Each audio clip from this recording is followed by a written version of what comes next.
இந்த இஸ்லாத்தை ஒரு மதமாக இந்த உலகத்தில் இது ஒரு மதமாக அல்லாஹ் இந்த இஸ்லாத்தை பரப்பி வைக்கல. ஒரு மார்க்கமாக இந்த இஸ்லாத்தை உலகம் முழுவதும் அல்லாஹ் இந்த சத்திய வழியை இந்த உலகம் முழுவதுமாக பரவி வச்சிருக்க அல்லாஹ். அதில்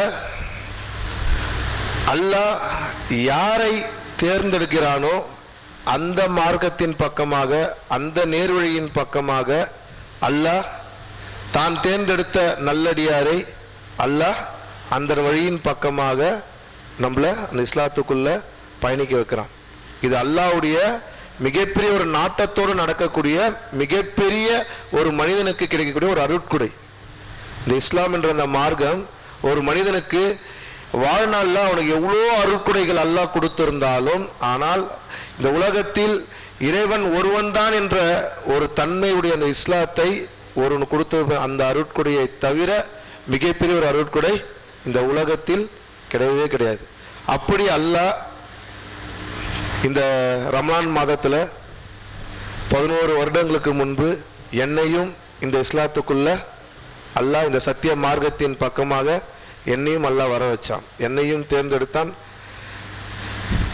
இந்த அல்லாஹ்வுடைய தேர்ந்தெடுப்பு எப்படி இருக்கும் அப்படின்னு சொன்னால், யார் தன்னை படைத்த இறைவன் யார் என்பதை யார் தன்னுடைய உள்பூர்வமாக ஆராய தொடங்குகிறார்களோ, அதை நினைக்க விரும்புகிறார்களோ, அதை தெரிந்து கொள்ள ஆசைப்படுகிறார்களோ, அவர்களுக்கு அல்லாஹ் நேரான வழியை அந்த சிந்தனையிலிருந்து காட்ட ஆரம்பிச்சிடறான்.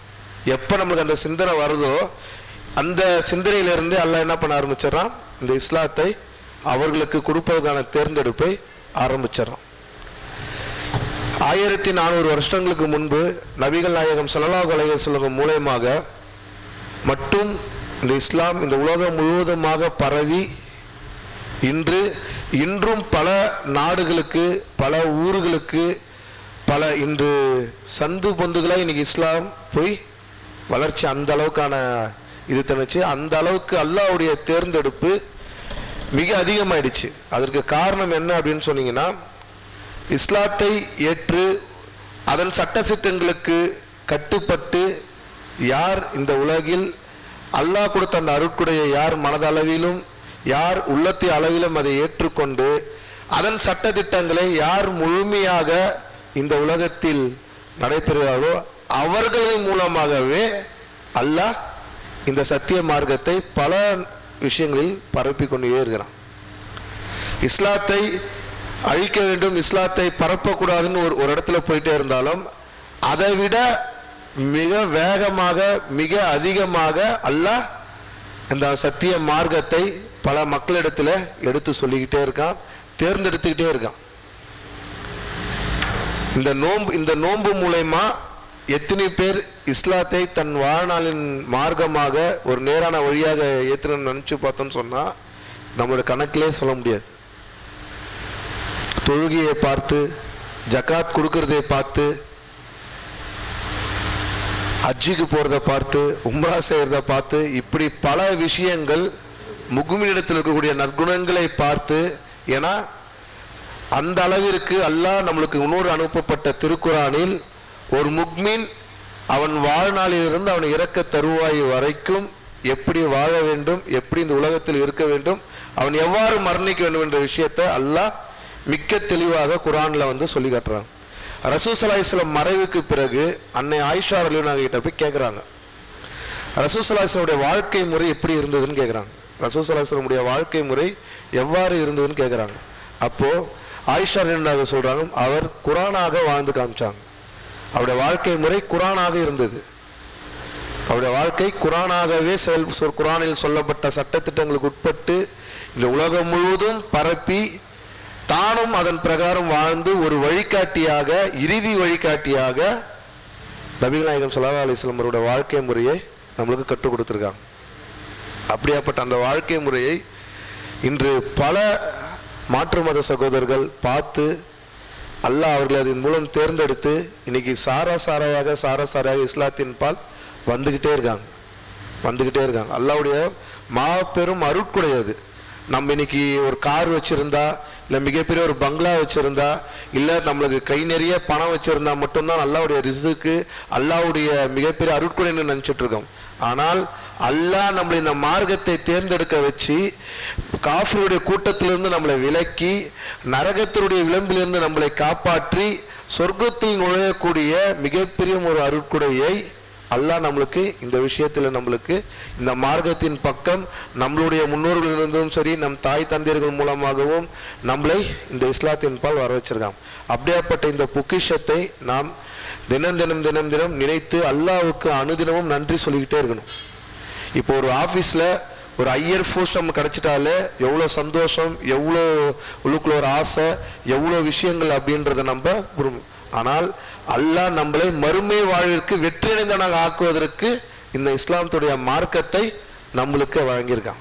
அப்போ நம்ம எந்த அளவிற்கு இந்த இஸ்லாத்தில் நம்ம அல்லாஹ்விற்கு நன்றி சொல்லிகிட்டே இருக்கணுன்றதை நம்ம மனதில் நம்ம நினச்சி பார்க்கணும். ஒரு பொறுப்பு நம்மளுக்கு வந்துடுச்சு அப்படின்னு சொன்னால் நம்மளுக்கு பல கடமைகளும் வந்துடும். நம்மளுக்கு மிகப்பெரிய ஒரு அந்தஸ்து அல்லாஹ் இந்த மிகப்பெரிய இந்த அருட்கொடை கொடுத்துட்டோம் அப்படின்னு சொன்னால் நம்ம அதன் பிறகு அதனுடைய சட்டத்திட்டங்களை ஏற்படுத்தக்கூடிய கட்டுப்படக்கூடிய ஒரு முஸ்லீமாக, முஸ்லீம்னா என்ன மீனிங்? கட்டுப்பட்டு வாழக்கூடியவர், இஸ்லாத்துடைய சட்டத்திட்டங்களுக்கு கட்டுப்பட்டு வாழக்கூடியவன் தான் முஸ்லீம். அந்த முஸ்லீமாக வாழக்கூடிய தகுதியை நம்மளுக்கு அல்லாஹ் இந்த 5 கடமைகளின் மூலம் நம்மளுக்கு காட்டுறான். அந்த 5 கடமைகளின் மூலம் மட்டும் இல்லாமல் குர்ஆனில் இருக்கக்கூடிய வசனங்களின் மூலமாகவும் நம்மளுக்கு பல விஷயங்களை தெரிய வைத்து பல விஷயங்களின் மூலம் அதை மக்களுக்கு எடுத்துரைச்சி இப்படித்தான் வாழ வேண்டும், இப்படித்தான் ஒரு மனிதன் இருக்க வேண்டும் என்ற விஷயத்தையும் அல்லாஹ் சொல்லி நம்மளுக்கு வழிகாட்டுறான். சாதாரணமாக தேர்ந்தெடுக்க விட்டுட்டு அல்லாஹ் அப்படியே விட்டுடல.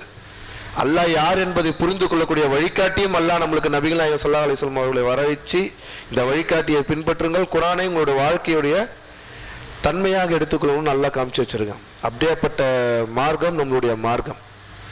இந்த மார்க்கத்தில் அல்லாஹ் சொல்றது, நீங்கள் உங்களை நான் தேர்ந்தெடுத்ததன் பிறகு நீங்கள் என் மீது கொள்ளக்கூடிய அச்சம்தான் உங்களை நான் தேர்ந்தெடுப்பதற்கான மிகப்பெரிய ஒரு காரணம். நீங்கள் எந்த அளவிற்கு என் மீது இறையச்சத்தோடு இருக்கீங்களோ அதுதான் நான் உங்களை தேர்ந்தெடுத்ததற்கு மிகப்பெரிய ஒரு காரணம். இப்போ ஒரு தாய்க்கு தன் மகன் எந்த அளவுக்கு கட்டுப்பட்டிருப்பான், நம்மளை எந்த அளவுக்கு கஷ்டப்பட்டு வளர்த்துருப்பாங்க, படிக்க வச்சுருப்பாங்க, நம்மளை எவ்வளோ வேலைக்கு போய் எல்லா விஷயங்களும் நம்மளை கட்டு. அப்படியேப்பட்ட அந்த குழந்தையை அந்த தாயிடத்தில் எப்படி இருப்பான்? அந்த தாயை நல்ல முறையில் கவனிப்பான். ஏன்னா தனக்காக தன் வாழ்நாளை இழந்தவள் தன் தாய் தகப்பன் தன் வாழ்நாள் முழுவதும் அவர்கள் கஷ்டப்பட்டிருக்காங்க, அவள் நல்லபடியாக பாதுகாக்கணும். அப்போது இந்த உலகத்தில் இருக்கக்கூடிய தாய்மார்களுக்கெல்லாம் அன்பை விட நம்மளை படைத்த ரப்போடைய அன்பு அவ்வளோ பெரிய அன்பு நம்மளை இதை தேர்ந்தெடுத்திருக்கான் அப்படின்னு சொன்னால் நம்ம எந்த அளவிற்கு இந்த மார்க்கத்தை கடைபிடிக்கணும், இந்த மார்க்கத்தை நம்ம எப்படி இந்த மார்க்கத்தை எடுத்து செல்லணும். நம்மளுக்கு தேர்ந்தெடுத்ததுக்கு மட்டும் இல்லாமல் நம் மூலமாக பல பேர் இஸ்லாத்தை வருவதற்கும் தேர்ந்தெடுப்பதற்கும் அல்லாஹ் நம்மளை தேர்ந்தெடுத்திருக்கான். ஒரு முக்மீனை பார்த்து பல முக்மீன்கள் வரணும், ஒரு இஸ்லாத்திற்கு வந்தவனை பார்த்து பல பேர் இஸ்லாத்தின் மார்க்கத்தின் பக்கம் வரணும்னு சொல்லிட்டு மிகப்பெரிய ஒரு விஷயத்தை அல்லாஹ் உருவாக்கிக்கிறான். அதற்கு காரணம் அல்லாஹ்வுடைய மிகப்பெரிய ஒரு அச்சம் தான். அல்லாஹ்வுடைய அச்சம் இருந்து அப்படின்னு சொன்னால் இப்போ இந்த ரூமில் நான் என்ன தப்பு பண்ணாலும் நீங்கள் கண்டுபிடிச்சிருவீங்க. இந்த ரூமில் நான் என்ன தப்பு பண்ணாலும் சரி, என்ன செஞ்சாலும் சரி கண்டுபிடிச்சிடும். ஆனால் யாருமே இல்லாத ஒரு ரூமில் அங்கே எதுவுமே கிடையாது, நான் என்ன தப்பு செஞ்சாலும் யாரும் பார்க்க முடியாது அப்படின்னு அந்த ஒரு இடத்துல என்னை படைச்ச இந்த மார்க்கத்தின் பக்கம் என்னை வழிநடத்துகின்ற என் ரப்பு என்னை பார்த்து கொண்டிருக்கிறான் என்ற அந்த இடத்தில் அந்த அச்சம் வரக்கூடியவன் தான் அல்லாஹ் மீது கொண்டுள்ள மிக முக்கியமான அச்சம். மிக மிக முக்கியமான அச்சம் அதுதான். அல்லாஹ் என்னை யாருமே இல்லாத இடத்துல அல்லாஹ் என்னை பார்த்துக்கிட்டு இருக்கான். நான் என்ன செஞ்சாலும் என்னோட உள்ளுணர்வையும் அறிந்தவன் அல்லாஹ். நான் வெளியே என்னுடைய முகத்தை ஒருத்தர் முகத்தில் பொன் சிரிப்பா காட்டு உள்ளுக்குள்ள நான் ஏதாவது கோபமா அவங்கள பற்றி திட்டிட்டு இருந்தா அதை யார் அறிஞ்சிருவாங்க? அல்லாஹ் அறிஞ்சிருவான். இதுதான் அல்லாஹ்வுடைய மிகப்பெரிய இறையச்சம். அல்லாஹ்வுடைய மிகப்பெரிய இறையச்சம் அப்படின்னு சொன்னா இதுதான். நம்முடைய உள்ளுணர்வையும் அல்லாஹ் பார்ப்பான், நாம் நினைப்பதையும் அல்லாஹ் உற்று கவனிச்சுட்டு இருப்பான். அப்படியாப்பட்ட இப்படியாப்பட்ட மார்க்கம் தான் நம்முடைய இஸ்லாத்துடைய மார்க்கம். ஒரு பெயரளவில் கிடையாது. இன்னைக்கு பெயரளவில் எவ்வளோ மதங்கள் பரவி இருந்தாலும் சரி, இல்லை கடவுள்கள்ன்ற பெயரில் எவ்வளோ மூட நம்பிக்கைகள் பறைந்தாலும், ஆனால் இஸ்லாம் இன்று வரை ஆதாம் அலைஹிஸ்ஸலாம் காலம் தொற்று இன்று வரை இனி வரப்போக்கூடிய இன்ஷா அல்லாஹ் வரக்கூடிய காலங்கள் முதற்கொண்டு அல்லாஹ் தன் அமைச்ச இஸ்லாத்தை ஒருபோதும் வழி தவறியதாக ஒரு விஷயமும் சொல்லப்படலை. இன்னைக்கு சாரையாக வந்துக்கிட்டே இருக்காங்க. 2050க்குள்ள அடுத்த இஸ்லாமிய நாடாக நம்மளுடைய இந்தியாவும் ஆயிடும்னு சொல்லிட்டு இருக்காங்க. 2050 அடுத்த முஸ்லீம் நாடாக இந்தியாவும் ஆயிடும்ட்டு சொல்லிட்டு இருக்காங்க. ஆனால் அதில் இன்னொரு முக்கியமான வருத்தப்படக்கூடிய விஷயம் என்னன்னா, அதிக வழி தவறி போகக்கூடிய முஸ்லீம்களும் இந்தியாவில் இருப்பாங்க அப்படின்ற விஷயங்களும் சொல்லப்பட்டிருக்கு. அதனால தான் அல்லாஹ்வுடைய இறையச்சம் நம்ம மார்க்கத்தில் வந்துட்டோம், அல்லாஹ் நம்மளை உடனே சொர்க்கத்துக்கு எடுத்துகிட்டு போயிடுவான் அப்படின்ற எண்ணெல்லாம் நம்ம இருந்தோம் அப்படின்னு சொன்னால் நம்ம இந்த நோன்புலேருந்து நம்ம மாற்றிட்டோம். இன்ஷால்லா அல்லாஹ் பாதுகாத்தவர்களை தவிர நம்மளுடைய அல்லாஹ்வுடைய இறையச்சத்தோடு இந்த மார்க்கத்தை நம்ம ஒரு தினம் அல்லாஹ்க்கு நன்றி செலுத்திக்கிட்டே ஒரு விஷயமும் இது அல்லாஹ்க்காகத்தான் இருக்கு. ஏன்னா அல்லாஹ்வுடைய நாட்டம் இல்லாமல் ஒரு காய்ந்த இலை கூட இந்த பூமியில் விழாது, அந்த பூமியில் விழவே விழாது. அப்படி அல்லாஹ்வுடைய நாட்டத்தோடு தான் எல்லா விஷயமும் நடந்துகிட்டு இருக்கு. நம்மளை சரி பண்ணுறதுக்காகத்தான் இந்த சட்டத்திட்டங்கள். நம்ம தொழுகை முறை நம்மளை ஒழுங்குபடுத்துவதற்கு தான், நோன்பும் நம்மளுடைய ஒழுங்குபடுத்துவதற்கு தான். இப்படி பல விஷயங்கள் நம்மளை தேர்ந்தெடுத்து நம்மளை வழிநடத்தி ஒரு ஒழுங்குபடுத்துவதற்கான விஷயங்களைத்தான் அல்லாஹ் இந்த உலகத்தில் நபிகள் நாயகம் ஸல்லல்லாஹு அலைஹி வஸல்லம் மூலமாக வழிகாட்டியிருக்கான். அதற்கு ஒரு புத்தகமாக குர்ஆனை நம்மளுக்கு அல்லாஹ் அறிவிக்கான். அப்படியாப்பட்ட இந்த ரமலான் மாதத்தில் அல்லாஹ் நம்மளுக்கு அனைத்து வளங்களையும் கொடுத்து அனைத்து இந்த மார்க்கத்தில் இறையச்சத்தோடு பயணிக்கக்கூடிய மிகப்பெரிய ஒரு தௌபா அல்லாஹ் நம்மளுக்கு மன்னிப்போடு இந்த இறையச்சத்தோடு இந்த மார்க்கத்தை பின்பற்றக்கூடியவனாக பின்பற்றி இந்த உலகத்திலிருந்து நம்மளை வெற்றியாளனாக சொர்க்கத்தில் எப்படி அல்லாஹ் இந்த கூட்டத்தில் நம்மளை ஒன்று சேர்த்தானோ அதே போன்று சொர்க்கத்திலையும் நம்மளை அனைவரையும் ஒன்று சேர்ப்பானாக. வாய்ப்பளித்ததுக்கு அல்லாஹ்வுக்கு நன்றி கூறியவனாக வாக்குறுதான். அல்ஹம்துலில்லாஹி ரப்பில் ஆலமீன். அஸ்ஸலாமு அலைக்கும் வரஹ்மத்துல்லாஹி வபரகாத்துஹு.